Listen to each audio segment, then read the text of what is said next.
Chapter 5. The Plague Years. Will wrote his play Richard III for Richard Burbage, and it was a great success. Richard III was a wicked king, a murderer, but he was wonderful on the stage, with Burbage's great voice and fine acting.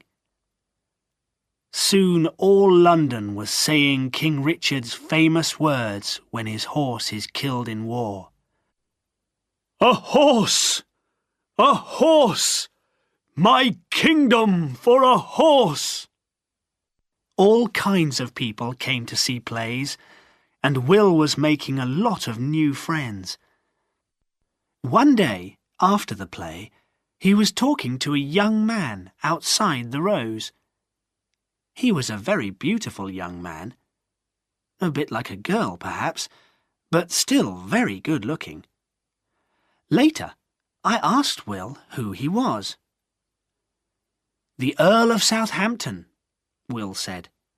"He's only 18, but he loves poetry and plays." "Isn't he a friend of the Earl of Essex?" I asked. Everybody knew the Earl of Essex. He was young and good-looking, and some people said that Queen Elizabeth was in love with him. I don't know about that. The Queen was 59 years old, and a very, very clever woman. But it was true that she liked to have good-looking young men around her, and the Earl of Essex was her favourite. Then. It all changed later, of course. "Yes, he is," said Will. "But I think Essex is a dangerous man. Henry needs better friends than him." "Henry, eh?" I said, surprised.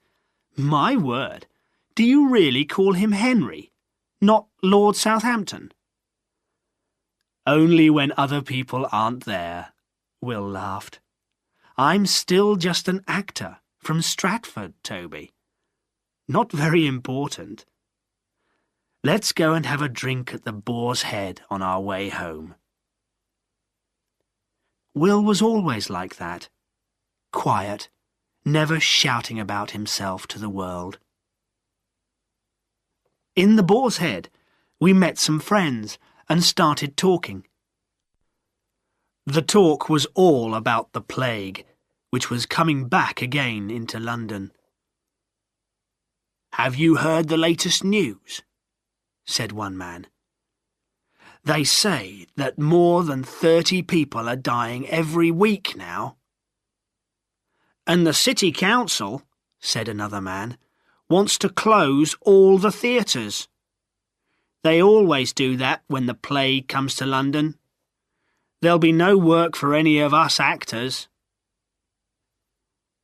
"But the players can go on tour, surely?" said Will. "Yes," said the first man, "but it's a hard life.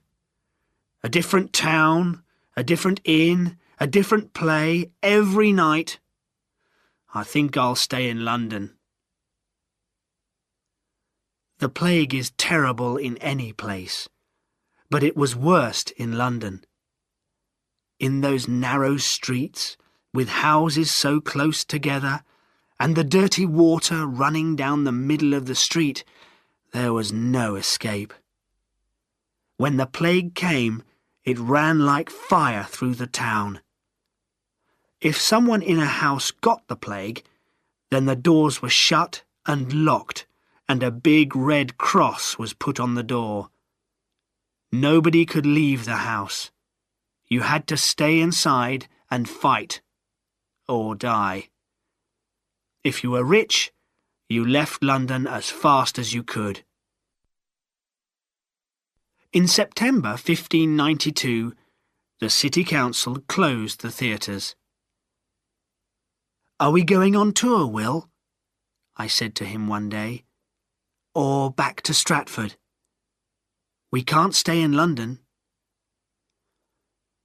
"You go back to Stratford, Toby," he said slowly. I'm going to Lord Southampton's home in Hampshire for a while. He's asked me to go and stay with him. I can do some writing there, read his books, meet a few people." I looked at him. "There's a woman in this somewhere, isn't there? You've had a strange look in your eyes for weeks." Will laughed, but didn't answer my question. The theatres in London didn't open again until June 1594. Will often visited Lord Southampton, but sometimes we went on tour with the company, or spent time at home in Stratford.